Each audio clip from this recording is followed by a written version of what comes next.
Big 10 Plus 4 is a member of Odd Pods Media and ASAP All Sports All Plays Network.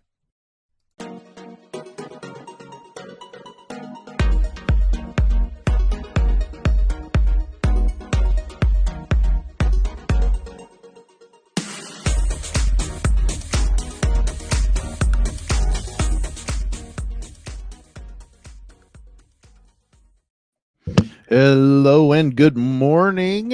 Welcome into Big 10 Plus 4. We are college sports with a Midwest perspective. We are blue collar, blue blood. I am Sam Sprunger. On the other side of the screen, if you're watching, we have Tony Hollinsworth. Tony, how are we today? Doing good. It's Friday. It's cold here in the Midwest again. We had a little couple mild days there last couple days, and then literally I saw the most Midwest thing ever. All day it was sunny. It was about high 40s, low 50s. It's like, oh wow, this is pretty nice out. I go up north in the state, probably about 15-20 minutes from my work. It's fine, and then it starts to get real dark and cloudy. And then it's just raining sideways. And then it just stayed dark, cloudy, and raining sideways pretty much the rest of the night. And I'm like, that's the Midwest. That's the Midwest. Yeah, I was driving to my two sons, or two of my sons' basketball game yesterday.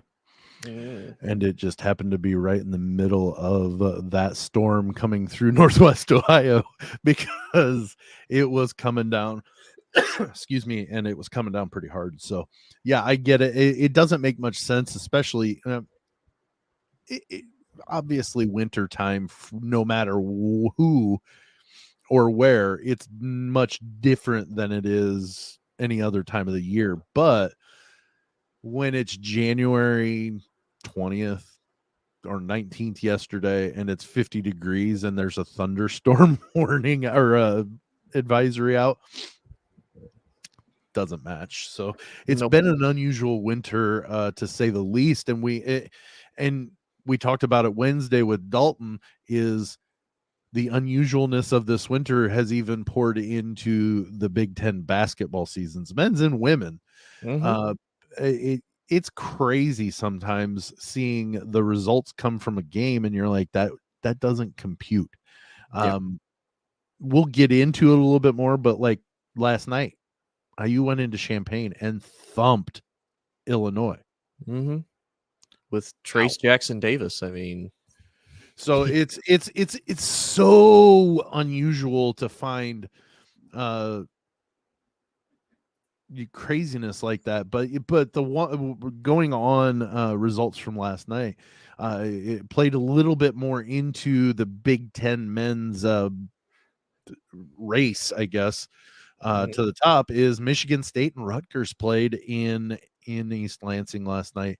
And Michigan State, I think, made a statement to end their 2-game losing streak, but then also to beat Rutgers, who number 24 or 23 in the country. They were 5-1 in the Big Ten, 1 game back of Purdue. Like they're playing, and the Purdue loss is to Rutgers. Like, so Rutgers is in that seat to where they're kind of, if there's gonna be a second best team, it's because right now, and correct me if this is not right to you, Tony, but right now it's Purdue and everyone else. Yeah. I mean, and it's kind of showed that. We kind of talked about that when we were talking about the craziness is after their trip to Portland, Purdue's cemented themselves at the top of the poll or near the top of the poll. And everybody else just seems like they're running through. They'll get into the polls and then they'll drop out because they'll lose a game to a team they shouldn't. And Ohio State. I mean, and we can talk about these games a little bit more in depth, but Ohio State lost to Nebraska.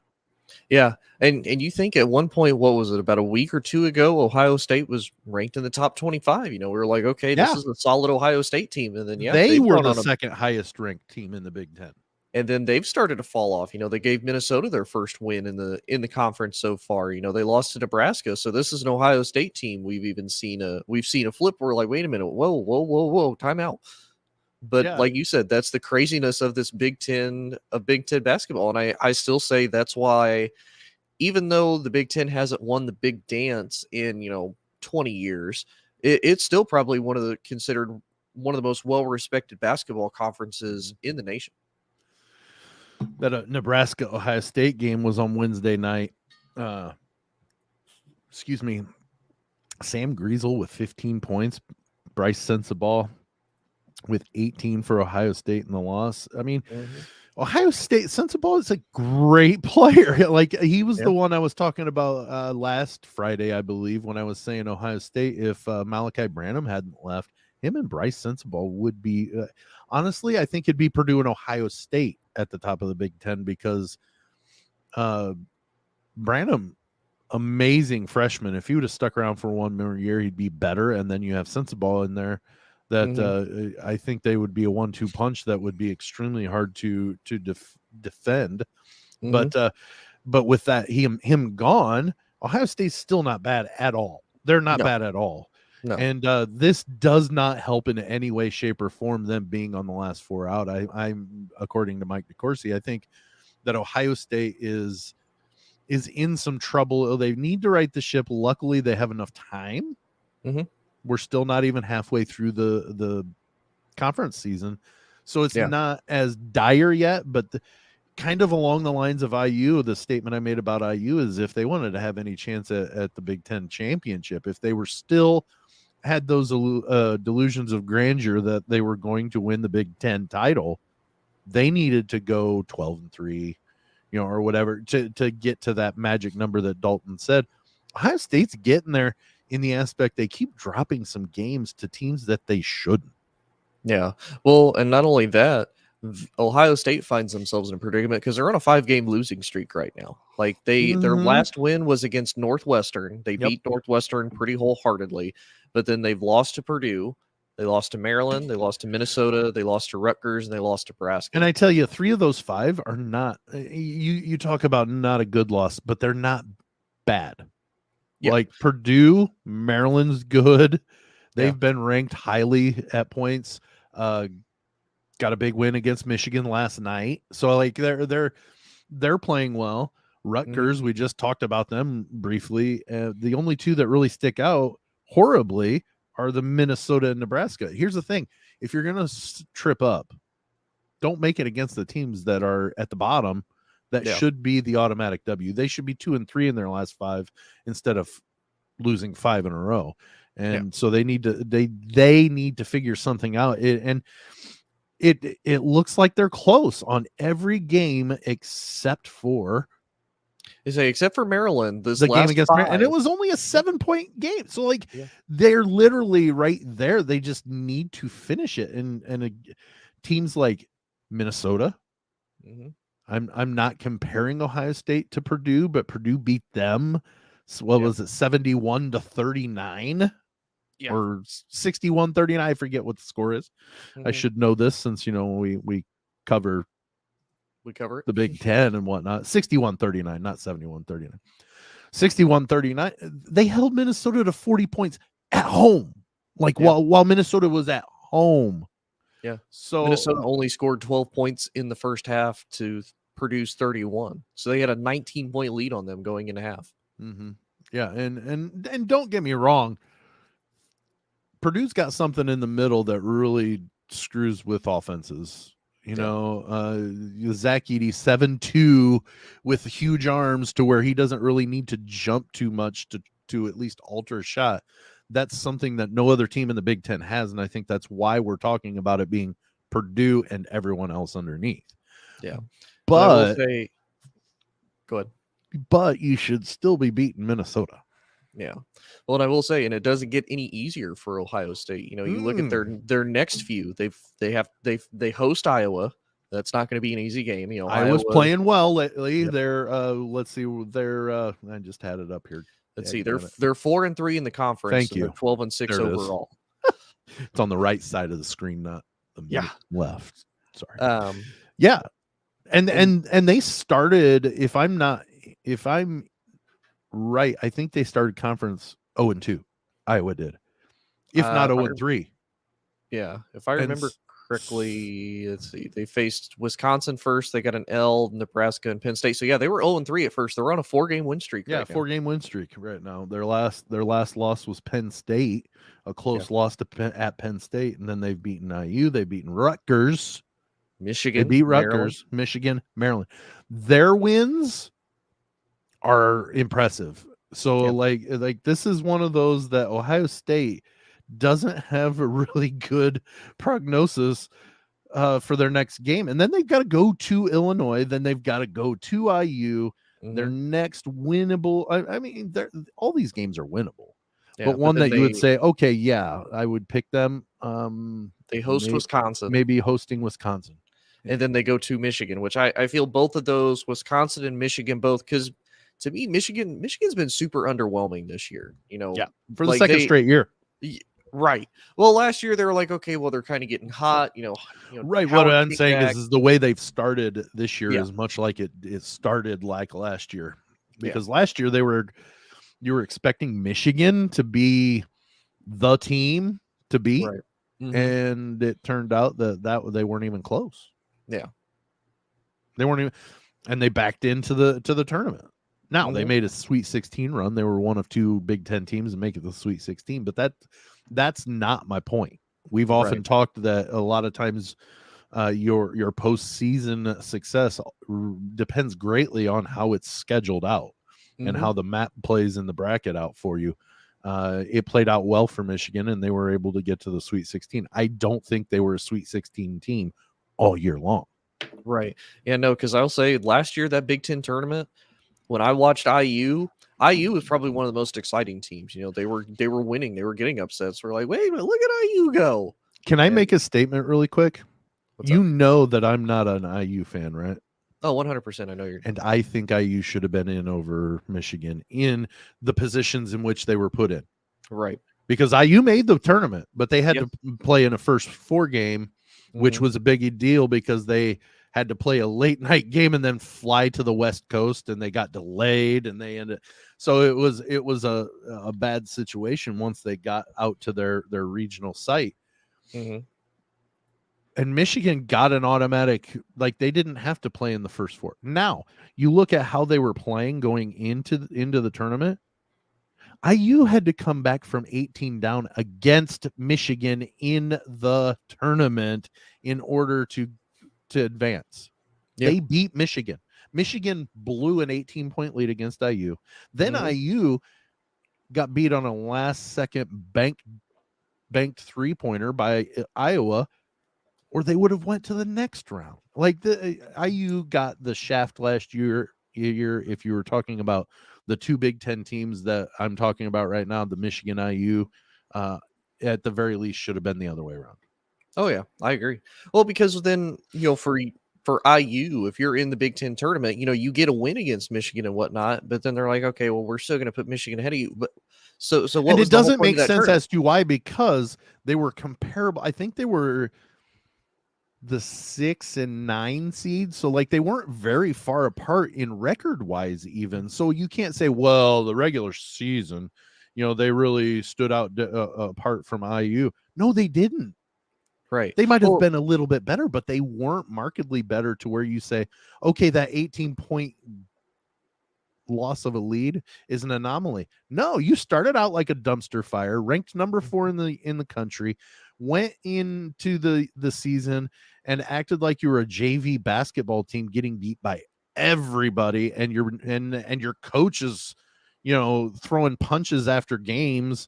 Like they were in a veritable mess.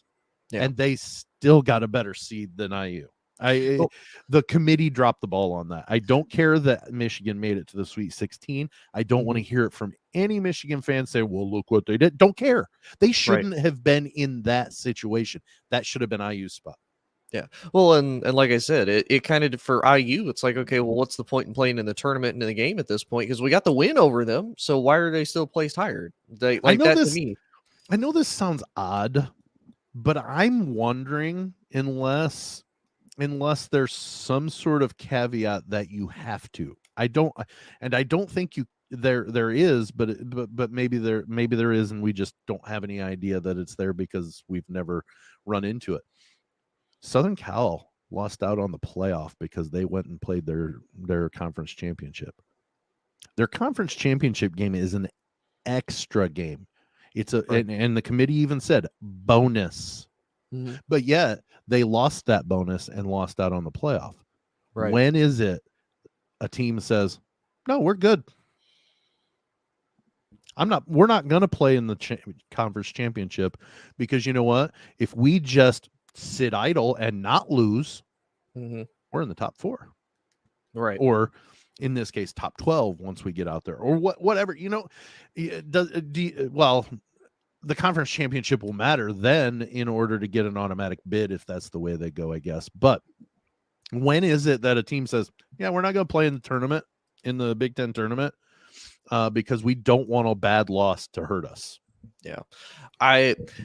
It's funny you say that. And right now, teams are still going to do it because, I would say it's a little bit of bragging rights to say, you not only won your conference and to play the game you didn't, because the first thing that's going to pop out is, oh, well, they chickened out. They didn't want to do it because they're afraid of losing. It's like, okay, well, who are you statistically hired to lose to? Some random opponent that you have maybe faced once, twice, 3 times ever in your history, or the guy that sits right next to you and you guys beat the snot out of each other year in, year out for the last, 70, 80 plus years. Mm-hmm. Like, and I'm not even saying that this is going to happen, but the double standard of, well, you've got to play for your conference championship or you've got to be a conference champion to get into the playoff. Oh, by the way, if you play this bonus game, and I will still go back to what I asked my son when USC was number 4 and they were talking about whether they lose if they lose out on the playoff. I asked him, if you get a bonus question on a test and you're going to be penalized for answering it wrong, are you going to answer the question? And he said, absolutely not. Why would I? And I said, good point. Mm-hmm. Because if this is a bonus and the committee, I forgive me, I don't remember who the committee chair for the CFP is at this point, but I did hear him get interviewed. And he made the comment about the conference championship being a bonus game. If that's the case, if that's where you're looking at it, bonus doesn't mean you get penalized. Mm-hmm. Like if you're going to get penalized for losing, that's not a bonus. That's a do your job. If that's the case, don't call it a bonus when you're being interviewed about why USC or why Ohio State is ranked lower than you. Don't use bonus in the description of a conference championship. Just don't do it. Yeah. And if it's a bonus game, then why does it count towards your overall record at the end? All those bowl games absolutely shouldn't. Yeah. Well, the bowl games do go to your overall record, but they don't count. Yeah. How many teams got penalized with a loss when they had to drop out of their bowl game because of COVID? Absolutely none. Yeah, none. And the team that didn't drop out didn't get a win. They just didn't play. Mm-hmm. So I'm not foreseeing this being a going thing, and I would hate to be right, but I could see a time where a team's like, no, we got a couple of injuries. Mm-hmm. We need an extra week off anyway, to get better, whatever. We're just not going to play. We will forego the championship game because, we just need to get healthier. And what happens if a kid gets hurt going into the championship weekend? So the game that gets them into the championship game gets hurt and is a key cog in that team winning their championship. Right. So now they go into a championship game, granted, and this is the way the season works for them anyways, but if it's a bonus game, you can choose not to take it. Right. In my thought. Mm-hmm. So Jimmy's hurt. We're fighting in a huge uphill battle. Aiden O'Connell doesn't play in the Big Ten championship game because his brother passed away and decides he's not going to play. There's no chance. We saw what happened against LSU without Aiden O'Connell in the lineup. Mm-hmm. There's zero chance. Purdue could have just said, nope, we're not playing. Yeah. Now, flip it to where Purdue's Michigan. Yeah. and they lose their quarterback, and they're in prime position to go into the playoff. And Aiden O'Connell gets hurt. Nope, we're not going to play. We're number 3. We're not going to play. We're going to stick around. We're gonna ride it out and see where we get into. They would be penalized for not playing.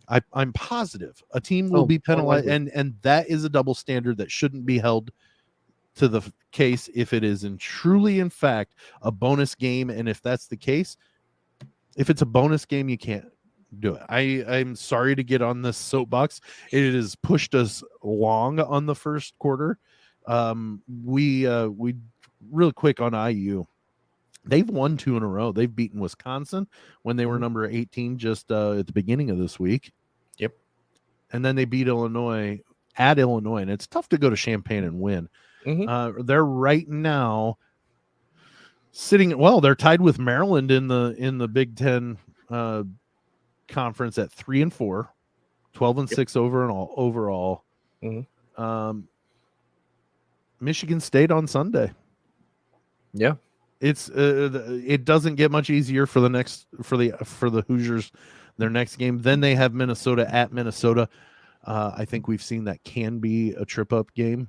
If you're a team like IU is performing right now, because Ohio State's very similar and they stumbled to Minnesota. So I wouldn't automatically say Minnesota's a W.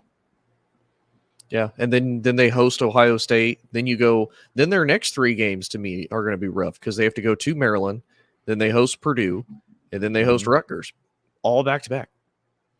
Yeah, that's IU's got a long road to hoe.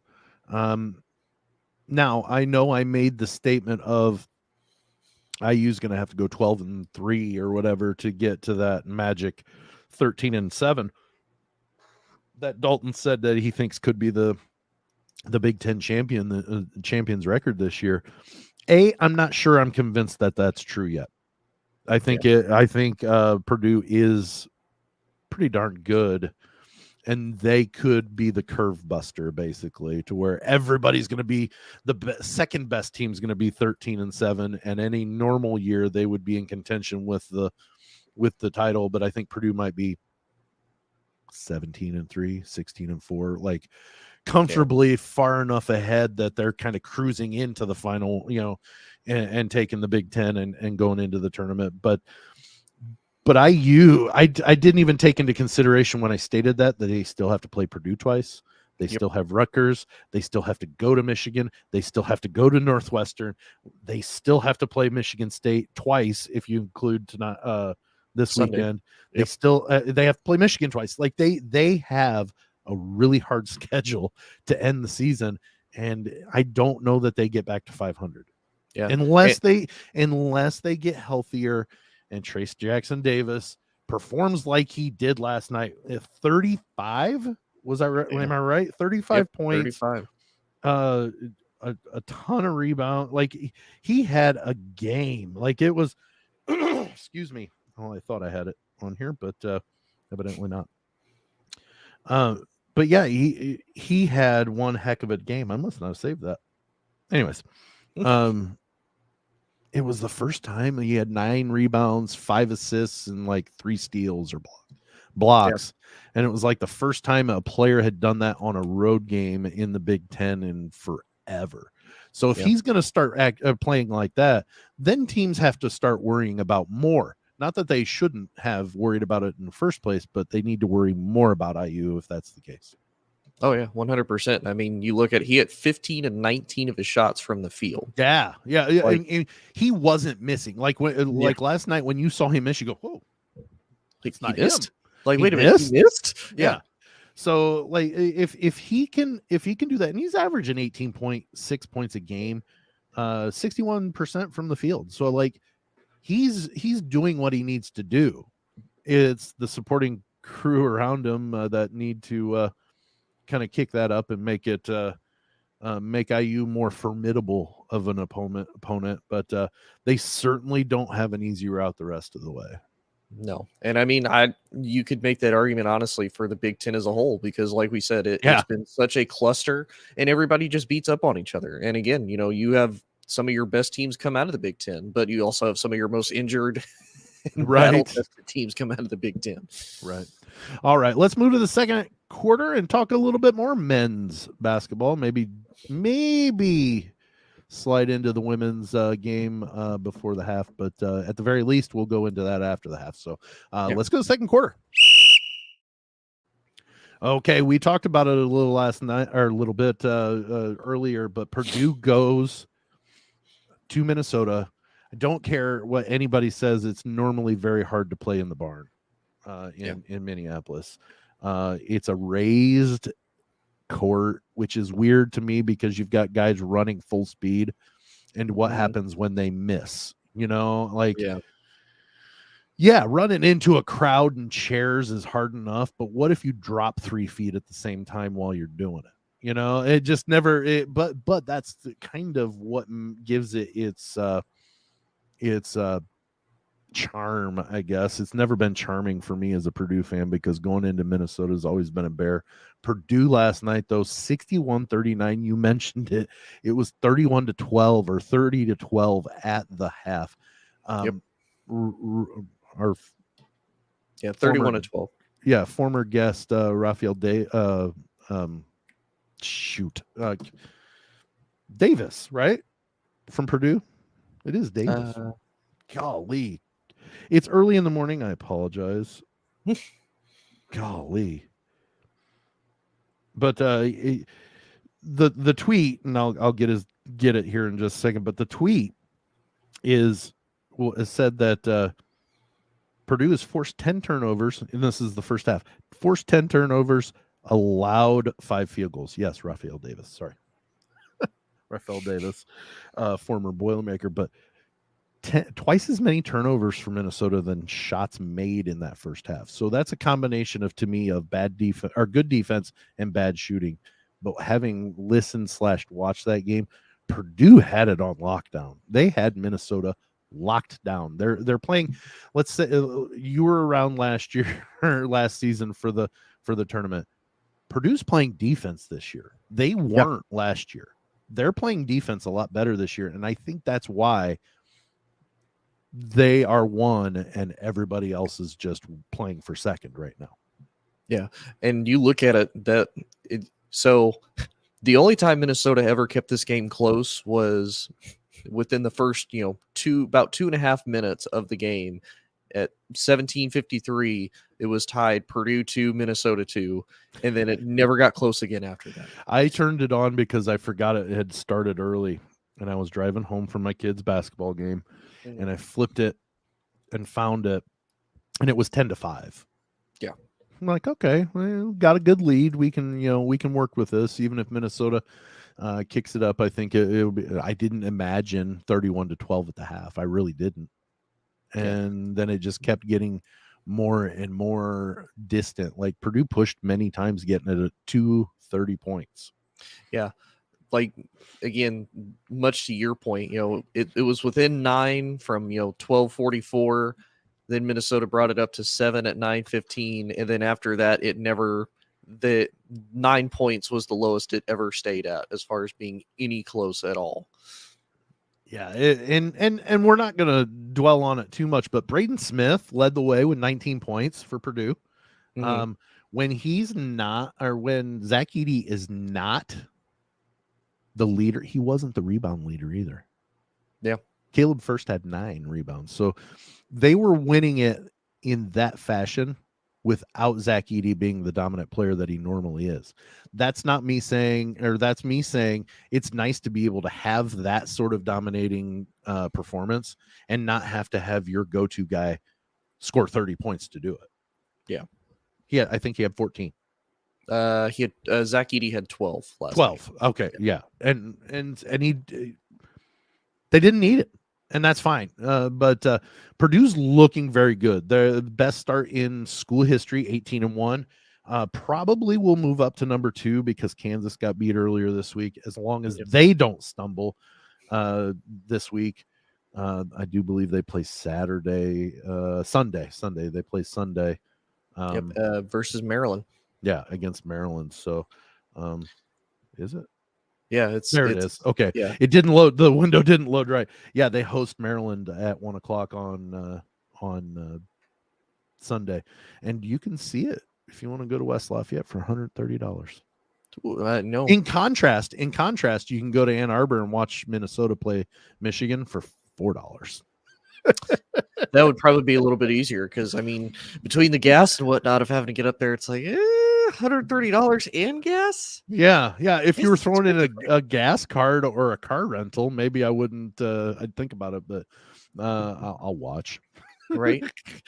But Purdue's got, they don't have an easy schedule. Let's say it that way. They don't have a really easy schedule. They've got Maryland. They go to Michigan. They host Michigan State. Then they host Penn State. And then they go to IU. That's not an easy 4-game stretch or 5-game stretch for Purdue. So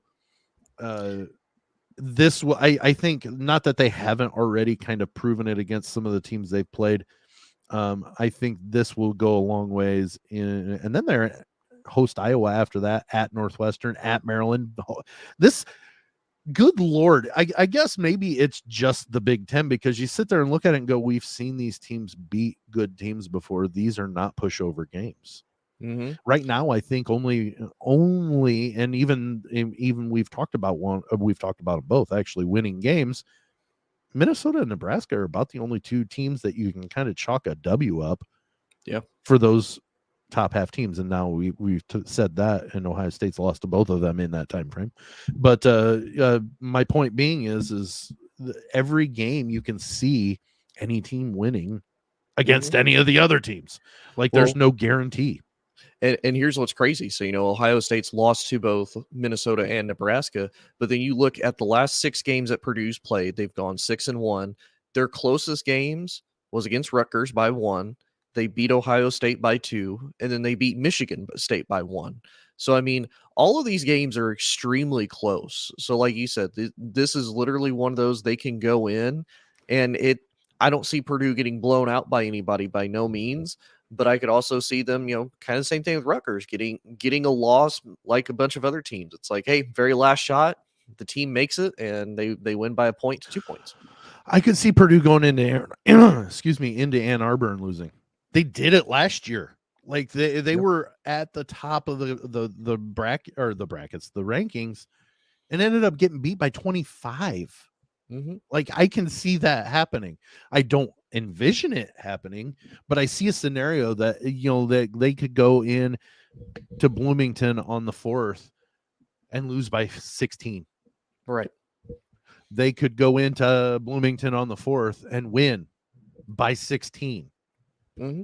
They could go into Bloomington on the 4th and lose on a last second shot, bank-in job like they normally do in the past 2 years or 3 seasons. Or they could go in on the 4th and win on a last second shot. Like, there is every scenario I could see happening pretty much in most of these games. And the better teams you play, it becomes a little bit more, not likely, but more of an easy way of seeing, I could see them losing that game. Mm-hmm. That, to me, is why Dalton has said that he thinks that the champion's going to have 7 losses. Just because you can literally look through the schedule and say, could see a scenario that happens. Could see a scenario that happens. Yep. There's no, well, that's a W. That's a W. Not many of those. Yeah, no. The only one I would probably say you for sure have a W against is, I would say, Wisconsin, because you have to go to Wisconsin, so maybe. But I would still probably favor y'all over Wisconsin. I know Wisconsin isn't the easiest place to play in, but they're also another team. They came in very high expectations, very, pretty well respected. And it's like, okay, y'all have not really reached those expectations all throughout the season. You know how Dalton says that he hates when Michigan State's got to go to Mackey, right? Mm-hmm. And there's been a couple of years Purdue and Michigan State only play once, and they've been in Mackey. Mm-hmm. And he's been like, I hate going to Mackey. We can't win there, blah, blah, blah. I don't like going to the Kohl Center. Yeah. In Madison. Purdue's won games there, but I've seen them lose so many more. And it wasn't because they were a bad team necessarily. There were some losses that they were a bad team. But going in there and riding high last year, All they had to do is win, and they're not guaranteed, but would have a pretty good inside track at sharing, at the very least, the Big Ten championship. And they lose on 2 3-pointers within the last 30 seconds. The first one gives Wisconsin the lead on a crazy one. Purdue goes down and gets the lead back, and then Wisconsin goes down and banks in a crazy shot to win the game. It's Madison. So while that should be a win, I'm not holding my breath. Even last night, knowing that Minnesota's not good this year, they're at Wisconsin, or they're at Minnesota. Crap. There's always in the back of my head, while they're playing in the barn, anything can happen, and it just didn't happen last night. Purdue showed that they were the team. So interesting on that. To look through the Big Ten standings really quick, with the game last night between Michigan State and Rutgers, that brought Michigan State up into a tie for second with Rutgers. Again. Yeah. A tie for second with Rutgers at 5-3, 2 games back from Purdue who's at 7-1. Both those teams are 13-6. Wisconsin, Iowa, Michigan are all 4-3. Illinois and Northwestern are both at 500. Illinois at 4-4, Northwestern at 3-3. Then you have 3 teams at 3-4: Penn State, Indiana, Maryland, and then the bottom 3 rounded out. Nebraska's 3-5. Ohio State is 2-5, and Minnesota's 1-6. Wow, that's a. I'm really thrown off with Ohio State being next to last in the Big Ten. I didn't at any point, other than maybe the first, like if they were to fall in the opening game of the Big Ten conference season, maybe that would be when Ohio State would be at the bottom of the Big Ten. Not saying that I thought they were going to win the whole thing, but I thought they were a top half team, and they're just not doing it right now. 10-8 overall. So Ohio State's got a long road, and you know what, the nice thing is if they can start correcting it, and much like IU, that's why I haven't said I'm writing their season off. If you can at least start improving to get into that Big Ten tournament, you should be okay if you can start playing well then. Yeah, that's much what March is if you're playing well, you're healthy, playing well, and in line with one another, you're going to perform well depending on your matchups in the NCAA tournament. So it's an interesting season to come yet. We're almost to the halfway point. Probably the next time we get together next Wednesday, most teams will have had 10 games in. Yeah. Oh, and if you since you live in the Buckeye state, if you want to go see them versus the Hawkeyes, tickets are $17. Yeah. Okay. You don't want to go to Columbus? If the other team was wearing old gold instead of yellow with that black, I would absolutely go. I was not able to go to the game when Purdue was in Columbus, so I really need to take advantage of being close enough to these major universities to maybe take in some Boiler games, but not the point. But let's go to the half. We didn't get to the ladies on this side of the half, but we will talk ladies on the back side of the half. Let's go to the half. You are listening to Big Ten Plus 4, hosted on Anchor and StreamYard.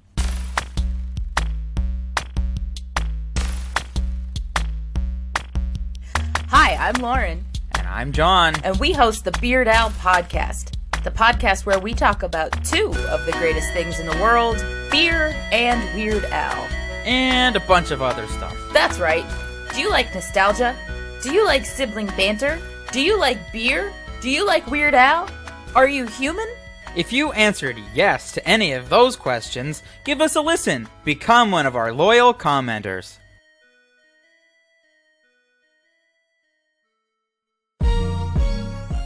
Hey, you there. We've got a question for you. Are you tired of clickbait stories and the loudest voices driving discussions in culture and entertainment? If so, I'm Dylan. I'm Kendall. And I'm Corey. And we host the podcast From the Middle. We're middle-class guys living in the middle of America, in the middle chapters of our lives with points of view somewhere in the middle.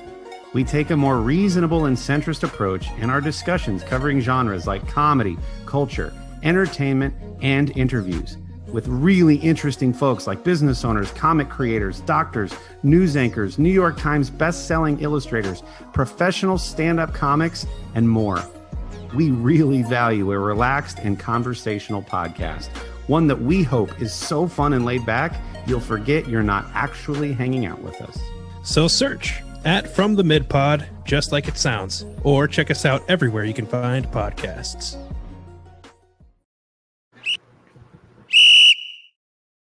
I'll tell you, StreamYard is great, but sometimes it doesn't react to my button clicks. But we are back from the half. I thought you had that built in. Well, not on that. I see if you pay attention to the promos while we're at the break. If you look at the intro, the background blue is a dark blue or a darker light blue. I know that sounds really odd, but Well, especially to a colorblind person, it sounds really odd. yeah. Well, are you completely colorblind, or is it? Can you see most shades, but there are a couple shades that don't stick out? So I'm considered red-green colorblind, but there's a lot of colors that will trip me up. Like our blue really can throw me off depending on what it's compared next to. Like even like greens and oranges. Oh no. Like I made an entire list for one of my providers that I work with, and I made it, to me, the three colors I saw when I made the list was blue, was it blue, orange, and I think green, but they were all like very bold, like very strong blue, very like dark green, and like very, you know, like I think it was a bright orange. So that way I couldn't really get the two, the three confused. Yeah, confused. She makes it with green, a very light orange, a very light green, a very light orange, and what I thought was pink, come to find out it's purple. And I'm like, I had to email her. I was like, okay, you don't know this, but I am severely colorblind. I don't know what any of your colors are. I'm being told there's other colors, and I don't believe them because I just don't see it. Well, we used to go with the Big Ten blue color, which is a light blue. Right. It's probably more. I don't know what you probably throw in a little bit of green to it or whatever to make it that light or whatever, but I don't know what color combination is, but it's the light Big Ten blue. I took it on the same spectrum, but darkened it. So if you see a lighter blue on the promo, which now that I know you might struggle seeing the difference in shades, it depends. So if it's a darker blue, there probably is a built-in whistle. If it's a light blue, they ain't got the whistle. Okay. So now you know. But now I know you're probably not going to see it. Nope. So now that we've talked a couple of minutes about your natural freakness and my visual handicap. Yeah, well, I call it my mom, and this is way off tangent, but this is what I do. My mom is a natural freak, and she said that the doctor called her that in the doctor's office and this is when she was little, so we're talking 50s, so. But she doesn't have the muscles on the outside of her eyeballs to allow her, like if she's looking to the left, for her left eye to go left. It stays straight.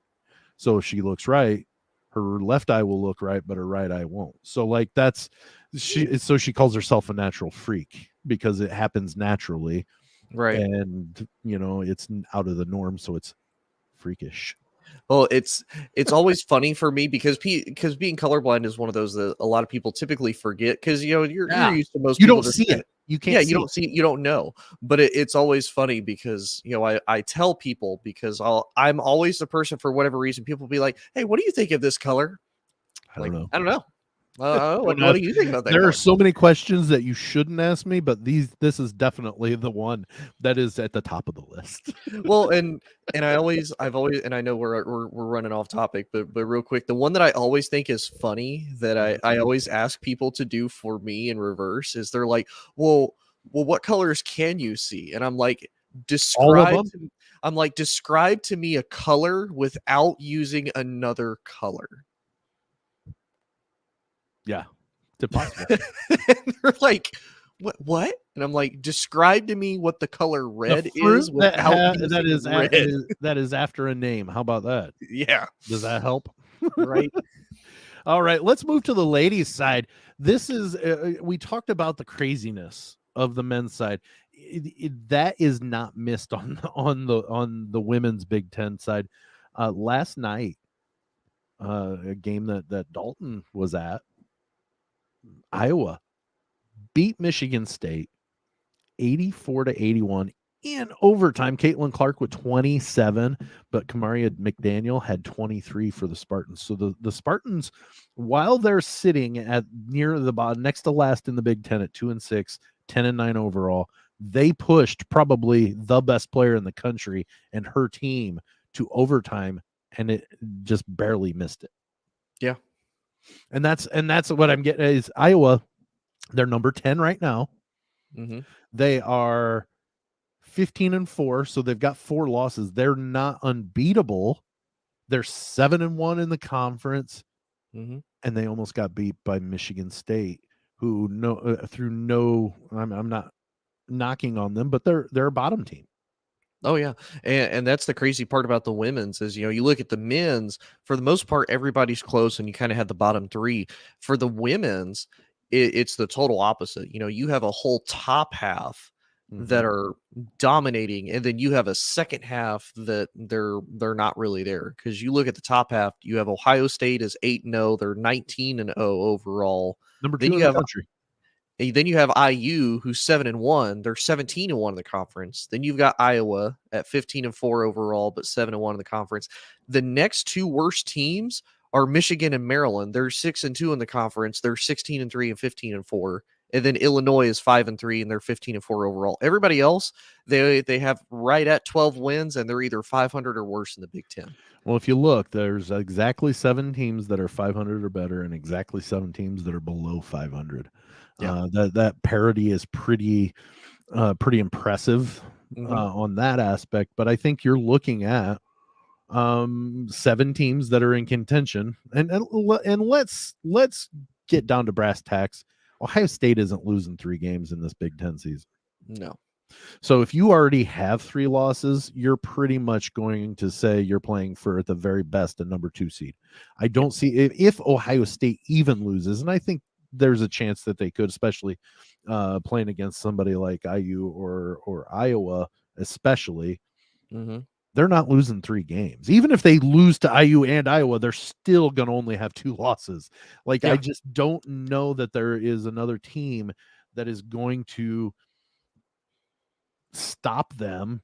And as good as they are, I don't see 3 times them coming up short. Well, in not this only Big Ten season. And not only that, but so let's say hypothetically they lose to Iowa or IU. That's still 2 of the best teams in the country. Oh, right for now. sure. Yeah. You're not even talking about best teams in the conference. You're talking best teams in the country. Like if they lose to them, as it currently stands, if Ohio State was to hypothetically lose, they'd lose to the number 6 team in IU, and they'd lose to the number 10 team in Iowa. So you would lose to 2 of the top 10 teams in the country. Yeah. Like that. Again, I know Michigan's 14. Yeah, and I know I've criticized other teams and other sports about having, there's no such thing as a good loss. This would be one of those. It's like, okay, I'll make the other side of the argument. Well, if you're going to lose, those are 2 of the teams to lose to. Yeah, especially in your own conference. Ohio State won by a pretty large margin last night. Northwestern on the women's side, they're 0-8 in the Big Ten. They're I think 9-10 overall or something. 6-12. Oh, 6-12. Okay, so overall they're just as rough. Yep. Beat them by 30. Rebecca, Mikulasova, maybe. Yeah, I saw that. 19 points in the win for the Buckeyes. Pretty comfortable win for them. The big game that I wanted to bring up was Wednesday night when the IU ladies went into Champaign the night before the IU men went in, and they beat Illinois, 21st ranked Illinois, 83-72. IU takes the win, keeps pace with Ohio State in the conference. They are 7-1 overall, I believe 17-1 overall. You mentioned that. Mackenzie Holmes, 30 points. 30 points. And you know what? Illinois is not bad at all. They were entered into the game 5-2 overall. So Illinois is not a bad team. They are playing well. Genesis Bryant had 18 points for the Illini there. But that was a big game to me. And I'm sorry, Michigan State and Iowa wasn't last night. It was Wednesday night. Yeah. So I apologize about that. But it's just, you like seeing good games, because when the Big Ten, and as I'm getting older, because growing up, Tony, I didn't root for anybody other than Purdue. Yeah.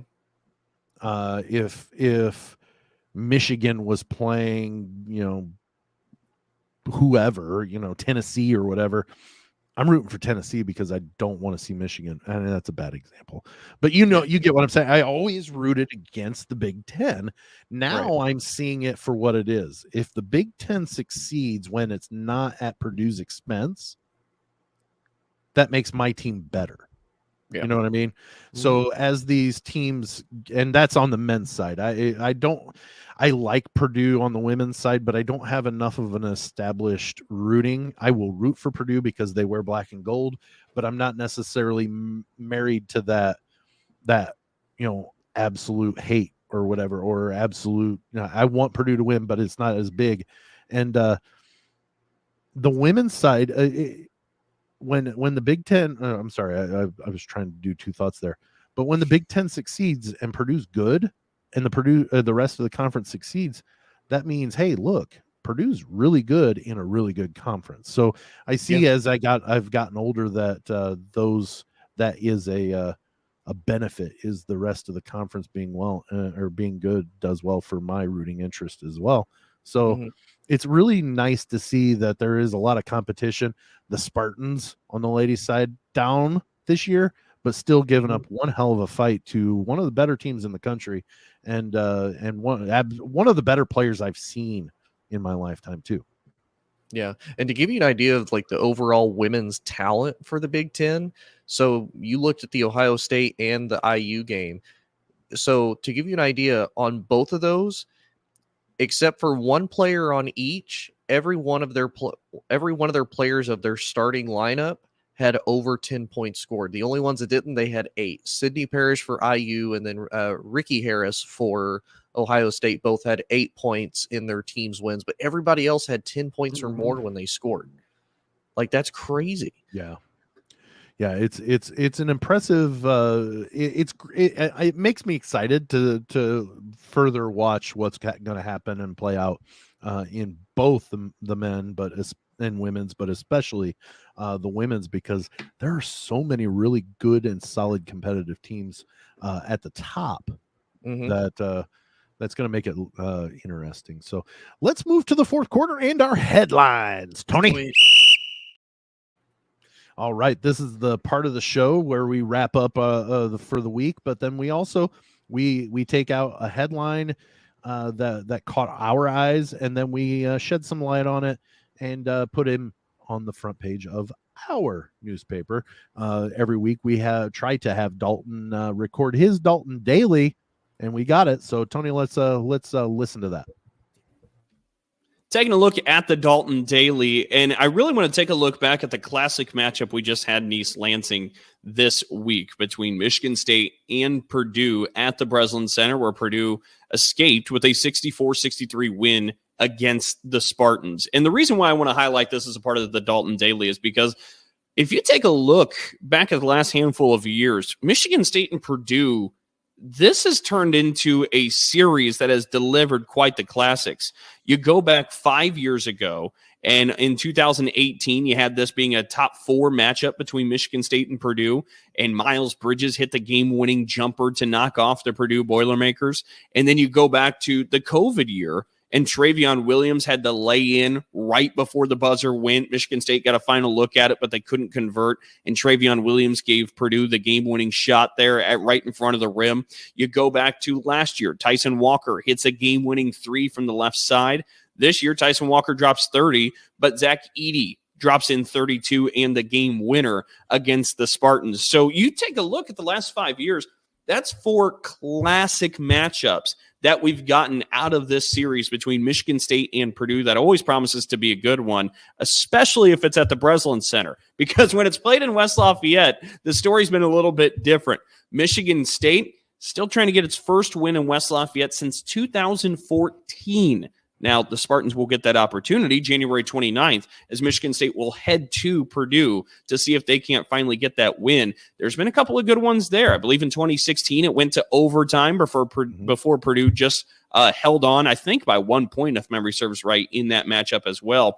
But the point being, this has been a game in a series that has delivered time after time, and you need to mark your calendars now because with one more still to go this season, January 29th. And if you're one of the fans who subscribe to the due theory, that you're just due sometimes, maybe it's a day for Michigan State because, again, haven't gotten the win there at Mackey Arena since 2014. Maybe that changes January 29th, but what we do know is we always get a good game whenever it's Michigan State and Purdue. Yeah, it was a great game, and when I wasn't able to watch, so I was doing something, so I was watching the game cast on my phone, and saw Purdue took the lead near the end. And I'm like, oh, they got the lead. Here we go. It's always tough to play at the Breslin. We know this. It doesn't matter if Michigan State's down. It's always a tough win. And, oh, my goodness. They hit the shot. I'm like, oh, not again. And then I'm watching. Oh, I actually let out a cheer. I surprised some people. I think I might have scared a little kid even. So, all right, let's move to the Tony Tribune. Got to be a little quick about it. Yeah, this one is going to be really quick. So I know we've talked about the transfer portal, kind of our different thoughts, our different views, you know, how we view the transfer portal. Well, this is on the football side. So Nebraska got a little bit of a win. Not only did they sign Matt Rule this offseason as to be their new head coach, but they also just recently signed a number 5 overall prospect from the 2020 recruiting class, tight end Eric Gilbert, formerly of Georgia and LSU. He started at LSU as a freshman, transferred to Georgia the following year. He didn't play in 2021. He only played in 3 games in 2022 and is now coming into Nebraska to be the starter. So I would say this does give you a little bit of hope. And this is what I would say gives guys a little bit of a better opportunity of when you play in a top-heavy conference, when you play with a top-heavy team, it's hard to be able to get a lot of reps. It's hard to get playing time because if you have other guys that are really good, they're not going to give you much of a shot to give you a chance to start. So he's coming to a team, new start, new place to go, and hopefully he's able to succeed pretty well with the Huskers. Yeah. Well, mine's going to be extremely quick. I just wanted to make a little note and kind of recognize that 6 days ago, we had history made. There are only 5 coaches in the Big Ten Conference history that have 400 or more wins. And number 1 is Tom Izzo. We talked about that in the past. Then you have Bob Knight, Gene Cady, Lou Henson, the great Illinois coach from the past, and then also Matt Painter with their win over Nebraska 6 days ago. Matt Painter joined. He is now a top 5 all-time Big Ten winningest coach in the terms of wins in the Big Ten. A big congratulations to Matt Painter and my Boilermakers, Tony. Goodness gracious. I know. Boilers, they're doing it. Right? So let's before we get out of here, Tony, let's put a little speed on it. But how can we be found?